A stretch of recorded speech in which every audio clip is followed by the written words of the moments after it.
Hi guys, come with us as we go meet a friend we made courtesy of YouTube, and this is going to be our first time meeting him. He's called Shem Goes Global, and we're just happy and excited and eager to ask him a few questions. In this episode, he's gonna be sharing his journey in Kenya, the process of getting his visa if one was required, and he also told us that he has a couple of businesses here in Kenya, so we're gonna be finding out as a foreigner how that process was for him. We hope that you'll enjoy this episode, and if there's anything we forgot to ask him, please just reach him out on social media and ask him about the same. And also please consider subscribing if you're new to our channel, and leave us a comment on what you think about this episode. A few moments later. Hi guys, welcome back to our channel. In case you're new here, my name is Maren. And I'm Maureen. Right, and today we have a very lovely guest, and you're going to let him introduce himself first before we start the show, right? Yo, what's going on, guys? I go by Shem Goes Global. I'm a YouTuber, entrepreneur, Airbnb host here in beautiful Nairobi, Kenya. And I just wanted to say I really appreciate you guys for having me, on your channel, and, being able to just spread my message to, a wider audience. So I appreciate you guys for real. We are so happy to have you on our channel. But then guys, if you want to know anything about the kind of content he creates, you can go to his YouTube channel, check him out on Shem Goes Global. Shem Goes Global. Yeah, and also consider subscribing to his channel because he has a lot of educative content on there, right? Mm-hmm. And also I meant to ask you, because we Kenyans, we've been accused a lot of saying pronunciations by their letters. So I was wondering, how things are written, right? How we say them. Oh, okay. Yeah, so I was wondering, is your name Shem or Sham? Sham. Yeah. All right. We had to clarify that first, right? Right. Mm-hmm. So just we were really curious about your experience coming to Kenya. Okay. Yeah, because for those ones who don't know and you're watching, Sham is a Black American from the States, right? Yes. Which state? Indiana, Gary, Indiana, to be specific. Yeah. Okay, and what informed your decision to come to Kenya? It was just, being Black American.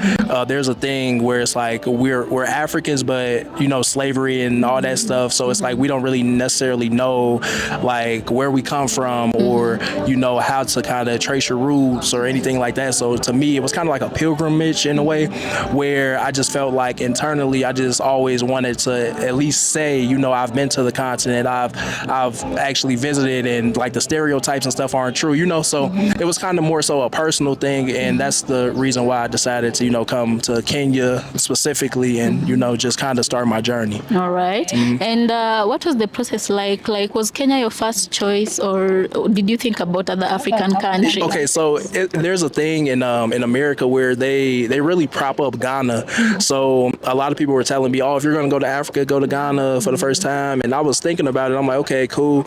But I don't know, it was just something about Kenya. I just kind of did a little bit of research before I came, and it just really sparked my interest. So I was like, you know what, let me just try it out. I really intended to stay for a week at first, but I actually loved it. Like, I felt like, I feel right in place. It doesn't feel too much like different from America. So, I decided to extend it for 3 months at that time. So, okay. Yep. And the whole of Africa in general, is this your first time visiting, or you've been here before? Oh no, right now, currently, or my first time like ever? No, currently. Oh, currently, first time. This will be my third time. My third time in Kenya, specifically, yeah. All right. And how are you finding the Kenyan experience? Oh, it's sensational. It is sensational. I'm gonna look directly. It's sensational. I'm not gonna lie. It's definitely a breath of fresh air. You guys, like the people in Kenya are very welcoming, very accommodating, very,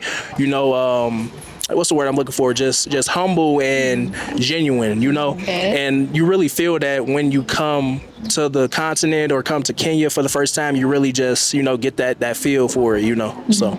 And what has been like your funniest experience or weird experience in Kenya? Okay, so I actually made a vlog about it, right? So there was a monkey, like literally, and this happened maybe like 3 days ago when I was in Mombasa. A monkey at my Airbnb hopped on like the balcony and opened like my Airbnb door. No, not the window, the door, like the sliding door. Yeah, and literally was just like propped up and just looking, just like staring and like turning his head. I'm like, yo, what is going on? So yeah, I say that's like one of the most memorable things with my trips to Kenya so far. So. Right. Okay, and some of our audience, they've never been to Africa, and I was just wondering, since you have been here, you've gone back to the States, what's the process like for those who are looking to come into the country? Okay, the process, first I would say you have to mentally prepare yourself, right? Because it's a difference between being in like a Western society and kind of being, in the African society for the first time, or I don't know if you call it Easter, you guys call it Easter, like Eastern societies, for the first time. And I say, first you have to mentally prepare. Second, you have to have the funds. Like the funds, you can't do anything without having money. So I would say if you're American, I would say stack up maybe like $5,000 and come for at least 2 weeks. I wouldn't recommend anybody coming for less than 2 weeks because you don't really get the feel. It's like the plane ride, you're gonna be jet lagged. So once you come, you sleeping for the first 2 days, and then you got 2 or 3 days to do whatever, and then go right back. So I would say anybody that's coming should expect to have at least 5,000 USD and also be ready to stay at least about 2 weeks. Okay. Yeah, and next, let me see, what else did I have to do? I'm mainly talking about what I did to prepare. So after that, I would say you have to make sure you have a passport. I mean, Right, and sometimes a lot of people in America, especially Black Americans, we don't have, the know-it-all or the awareness of how to acquire a passport. There's a lot of people that I know 40, 50 years old, never had a passport, never thought about getting a passport.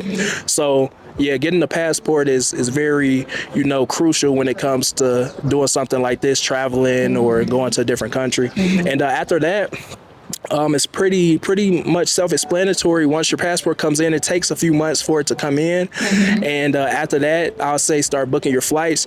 And you're going to need your flight and your hotel or Airbnb confirmation or reservation, because you need that to apply for your visa or your Kenya ETA, which they changed it to recently. I guess the first time I came, it was the e-visa. So, but yeah, after that, you apply for that. You can get 3 months, 90 days as a U.S. citizen. Me personally, I just applied for the 5-year visa, so I got a 5-year visa until 2030. So that's that was a godsend. I needed that because now I can maneuver different countries and stuff now. So, and what else? Flight, okay, passport, money. That's it. I'll say that's about it. And would you say, okay, for some people, I think they normally think that the process is challenging or too expensive to go through. What would you tell them? I would say go on YouTube. Like I know I've made a video on how to get like your passport or how to get your ETA, visa, whatever. And I'll just say, YouTube is really like a free source for anybody that wants to know any type of information. You can just go on there, look up whatever you want to, know, and then it'll be right there for you. So, yeah. And in terms of economy, is a place like Kenya a place that Black Americans or Caribbeans can consider investing? Oh, absolutely. Yeah. Like I was telling you guys, I have an Airbnb property in Kilauea now, and it's been very lucrative. I had it since last July. And it's definitely a place where I can say if you wanted to like grow your money and you don't want to like take on the biggest burden of 100K USD to get like some hole in the wall place, you could come out here and get 1 or 2 decent, places. So I say the economy here is up and coming, and I can see it flourishing within the next 5 to 10 years. And I'm talking about on a global scale. So yeah. And how was the process for you to set up your Airbnb business? Because other people normally complain of Starting is where the problem usually is because of corruption here and there. Yeah. I would say definitely get a good lawyer. A good lawyer. Get a lawyer, right? Yeah. Get a good lawyer. You need, I believe, KRA pin and stuff like that. So I would say just do your due diligence on like I was telling you guys before, YouTube is a great source to, just find that type of information out. And I would say they also have a lot of developments out here, and that's something that you guys will know or find out when you come. A lot of places right now we're in 2025, but they have a lot of plans that will be done 2027, 2028, and they put you on payment plans. So, it's kind of easy to get your foot in the door. So I say just, do your due diligence, your research, and you should be fine. Okay. Yeah. And what would you tell Black Americans who, this thing that they normally say, social media and real life, I feel like to some extent it's slightly different. So what would you say? I don't know if you've ever heard about some people saying that between Africans and Black Americans there's normally a disconnect, or I don't know if you've heard people say that Africans hate Black Americans or vice versa. Would you say you've gone through that? Okay, me personally, I know the stereotype you guys are talking about, and just me personally with my experiences in life, I have never, had any bad interactions with Africans on the continent or in America. I feel like it's a thing where, if I'm gonna be honest and candid. It's like what's the word I'm looking for? They pit us against each other, the powers that be. So it's like they'll prop up a certain group of people. Say, for instance, a lot of Nigerians and stuff are in America. They'll prop them up, give them certain positions of power, this, and kind of make it to where it's like a conflicting thing. I don't really know how to describe it. I would say, me personally, though, I don't have any issues. I mean, obviously, you see, I'm here, I'm in Africa, I'm, doing what I do. So, I feel like we're all the same, we're all somehow, some way, connected. So I don't have any issues with any Africans on the continent or in America, so. Yeah, that's exactly what we usually also tell our audience. We usually tell them, for those who can afford it, they should come to Africa and experience that for themselves, because even us living here in Africa, it was our first time knowing that there's such a thing that Africans hate America when we started being on social media. Right. Because before then, we didn't know there was some kind of hate between the two of us. All the stereotypes are there. Yeah. So and that leads me to my next question. What do you think can be done to mend or bridge the gap between African Americans and Africans, or between Africans and diasporas? Okay, so to answer that question, I would say the easiest way is for more African Americans to come to the continent. Like, I feel like we're kind of accustomed to, Africans. We have a lot of African food shops and a lot of West African, let me put it like that, West African food spots, like, the Joe Lofts and all that. They sell all that type of stuff. So I say, a lot of African Americans just have to come to the continent in order to, experience the love and the, camaraderie that the Africans actually have for us, because I've had really nothing but great experiences being out here in Kenya. So, I just say, you got to take that step. That's all it is. Yeah. And on that subject about food, a lot of foreigners usually complain about Kenyan food because they say that West African food is quite flavorful. South African food is also, they have variety, but Kenyan food is very plain. Boring. So I don't know if you've had a chance to try out other countries' food versus Kenyan food. Okay. All right, y'all gonna kill me for this one. All right, Kenyans don't kill me for this one, right? Yeah. So, I'm gonna just tell you guys what I love about Kenyan food. So I love palau, right? Okay. Palau, I love. Would you guys say samosas? Is something for you? Okay, I love samosas, right? I love surprisingly ugali and chapati, right? And was it choma? Is it choma? Yeah, I like choma as well, and like curry goat, all that type of stuff. But when I say like the traditional foods, I say palau is like my number one go-to. But other countries' food, like I've tasted. Jamaican food, like jerk chicken. Yep, jerk chicken. I gotta go back to Jamaica. Yeah, jerk is something else. But I put Kenya somewhere in the mix. Somewhere in the mix. You're the first foreigner whom I've heard saying that they like ugali, because other foreigners, especially white people, they usually say that it is too heavy for their stomach. So you're a true son of the soil.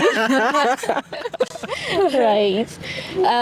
So I don't know if there's any other experience you'd like to share with our audience. I've had a lot of experiences here, because like I've been here 3 times so far, so there has been a lot of things that I've experienced. I just say like the fact that there's always something to do. I feel like I didn't went go-karting, I didn't been to the beaches. It's like basically anything that you want to do, you can do either in Nairobi or just in Kenya, period.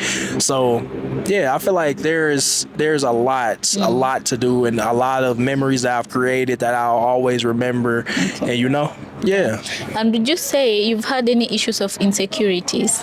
When it comes to what exactly? In general, like, would you say you feel safe being in Kenya, or is there some maybe concern? Okay, all right. I'm gonna be real, right? You want me to be real?